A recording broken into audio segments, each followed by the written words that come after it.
वाराणसी के राजघाट से 1957 में मिले नर कंकाल से अब रहस्य से पर्दा उठने जा रहा है। हमारे साथ जाने माने वैज्ञानिक DNA expert professor Dnyaneshwar Choubey sir हैं। हम इससे जानेंगे जिन्होंने उसकी सैंपलिंग की है। सर, जो सैंपलिंग आज हुई है, आने वाले दिनों में उससे किस प्रकार से जो डिटेल्स है, क्या कुछ सामने निकल के आएगा सर? जी देखिए, ये एक हमारे लिए बहुत बड़ा ब्रेक थ्रू है, क्योंकि आज तक गंगा घाटी से कोई भी एंशिएंट सैंपल नहीं मिला था, बोन का सैंपल नहीं मिला था। तो अभी प्रोफेसर अहिरवार सर, जो कि अभी IHCN आर्कियोलॉजी के हेड हैं, सर 4-5 दिन पहले हम लोगों को बताए कि उनके यहाँ एक सैंपल है जो 1957 में निकाला गया था और वो संदूक तब से बंद था। तो इसलिए आज हम लोग उसको सैंपल करने गए और जो भी प्रोटोकॉल होता है एंशिएंट डीएनए के सैंपलिंग का, वो सैंपल हम लोग सारा कुछ किए। उसके लिए हैदराबाद से विशेषज्ञ डॉक्टर प्रज्वल प्रताप सिंह जी भी आए हुए हैं, उन्होंने उस सैंपल को किया। उस सैंपल से हम लोगों को मुख्य जो 2-3 चीज़ें जाननी है वो ये कि जो उसका डीएनए एनालिसिस है वो क्या बता रहा है कि आज जो गंगा घाटी में लोग रह रहे हैं उससे वो कितना जुड़ा हुआ है, जो कुछ हजार साल पहले का जो सैंपल है। क्योंकि जो सैंपल की स्थिति है उससे ये समझ में आ रहा है ये कम से कम जो है वो 1000 साल से पुराना ही होगा। तो अब 1000 साल पहले यहाँ कैसे लोग, कौन लोग रह रहे थे और आज कौन लोग रह रहे हैं, उनके बीच क्या आनुवांशिक संबंध है। राखीगढ़ी में एक 4200 साल पुराना एंशिएंट सैंपल निकला हुआ है जो हड़प्पन से कनेक्टेड है। तो हड़प्पन लोगों के साथ गंगा घाटी का क्या संबंध है। फिर 5000 साल पहले एक डीएनए एविडेंस है हम लोगों का जो ये कह रहा है कि यहाँ गायों को, सुअर को और भेड़ को पालतू बनाया गया। तो वो कौन लोग थे जिन्होंने उनको पालतू बनाया।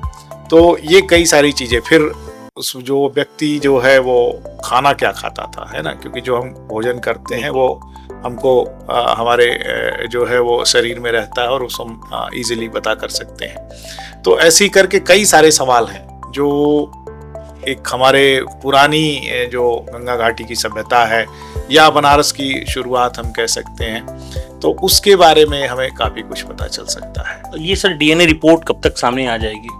जी, इसमें काफ़ी प्रोसेसेस है और उसमें कई बार फेल्योर भी होगा, क्योंकि कई फ्रेगमेंटेड था वो पूरा का पूरा सैंपल। तो उसमें जो बोन के पार्ट है टूटे टुकड़े हैं, तो कुछ से हमको हो सकता है कि रिजल्ट मिले, कुछ से रिजल्ट नहीं भी मिल सकता है। तो कई प्रयासों बाद हम कई कोशिश उसमें करेंगे, कई सारी लाइब्रेरीज बनेगी, फिर सीक्वेंसिंग होगा। तो ये कुल मिलाकर के हम 6 महीने के अंदर पूरी तरीके से तत्पर हैं कि हम पूरा रिजल्ट दे देंगे। तो ये सर रिपोर्ट आने के बाद क्या सिंधु घाटी की सभ्यता और गंगा घाटी की सभ्यता पे रहस्य से पर्दा उठ सकता है? जी, ये बहुत बड़ा जो है डिस्कवरी होगी, क्योंकि आज तक ये नहीं समझ में आया कि सिंधु घाटी सभ्यता में जो लोग रहते थे उनका गंगा घाटी के लोगों के साथ क्या संबंध है। मेरा नाम प्रज्वल प्रताप सिंह है।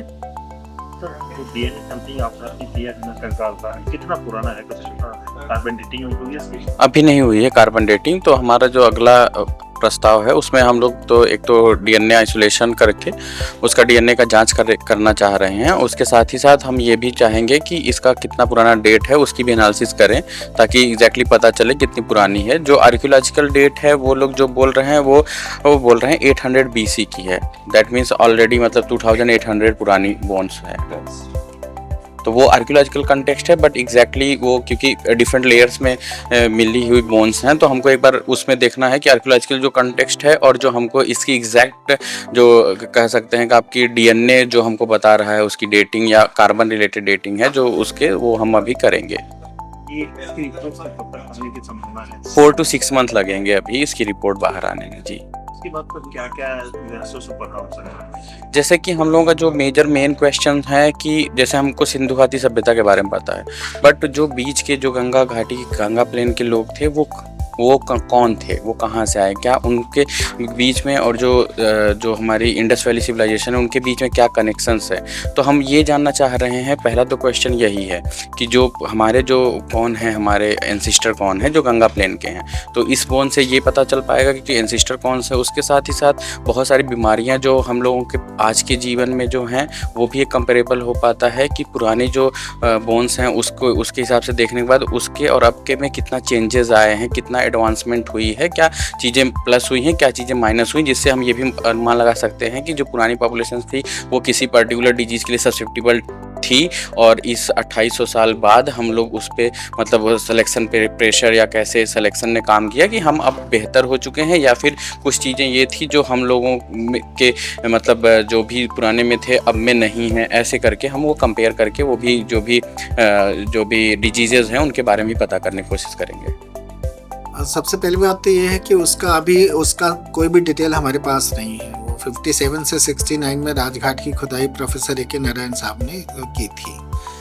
तो बहुत कुछ रिपोर्ट चार वालों में रिपोर्ट आ गई है, पर स्केल्टन पे अभी कोई भी काम नहीं हुआ है, ना ही उसका कोई हमारे पास डिटेल में रिकॉर्ड है। तो पहली प्राथमिकता ये है कि हम उसकी डेटिंग करवा रहे हैं, और बहुत संभव हो यदि उसकी सैम्पलिंग ठीक ठाक यदि हो जाती है, जैसा सैंपल कलेक्ट किया गया है, तो कोशिश है कि उसका डीएनए भी हो जाए। और यदि वो डीएनए निकालने में सफल हो जाते हैं हमारे साइंटिस्ट, तो मैं समझता हूँ कि बहुत सारे अनसुलझे सवाल भी सुलझ सकते हैं, और इतिहास के अनुसंधान की दिशा में बहुत कुछ नया भी हो सकता है। डीएनए सैंपलिंग करा ली है सर? हाँ, आज ही उसका सैंपलिंग हुआ है, और वह हमारे यहाँ के डीएनए एक्सपर्ट हैं प्रोफेसर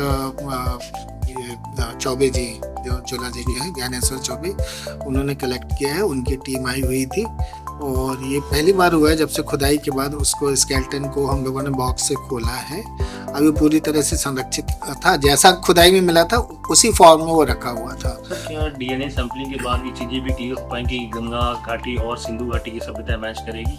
बहुत सारी, यदि वो उस पीरियड का है, उतना पुराना है, जो हड़प्पन सिविलाइजेशन की डेट्स वगैरह जो आई हैं और वहाँ पर जो कुछ भी मिला हुआ है, यदि उसके समकालीन होगा तो बहुत से सवालों का हल भी हम लोग कर सकते हैं। डिपेंड करता है कि वो कितना पुराना है, क्योंकि उसका डिटेल रिकॉर्ड हमारे पास नहीं है। उस समय उतनी तकनीकी भी डेवलप नहीं हुई थी, तो हम कह नहीं सकते कि वो किस डेट तक जाएगा, उसका जो पीरियड है वो कहाँ तक जाएगा, ये कहना मुश्किल है। और इतने भी डिटेल नहीं है कि वो किस लेयर से भी उस समय नारायण साहब को मिला था, उसका कोई भी डॉक्यूमेंटेशन उस टाइम में नहीं हुआ है। वो जिस फॉर्म में मिला था उसी को एज इट इज ला करके यहाँ प्रिजर्व कर दिया गया था उसी तरह से। तो कोई केमिकल ट्रीटमेंट या और किसी भी तरह की चीज़ें उसमें नहीं की गई थी। तो शोध और अनुसंधान के लिए तो बहुत ज़रूरी है कि हम उसकी डेटिंग निकाल लें, और बाकी जो सैंपल कलेक्ट हुए हैं वो अपने ढंग से जो डीएनए एक्सपर्ट हैं वो उसको करेंगे। और यदि हमको इसमें कामयाबी मिलती है तो ये इतिहास के लिए बहुत बड़ा उपकार होगा, बहुत सारी नई चीज़ें आ सकती हैं इससे। से ये रिपोर्ट सामने आएगी तो सिंधु घाटी सभ्यता और गंगा घाटी की सभ्यता के रहस्य से पर्दा उठना जाहिर है। ऐसी खबरों के लिए जुड़े कंडीशन के साथ मैं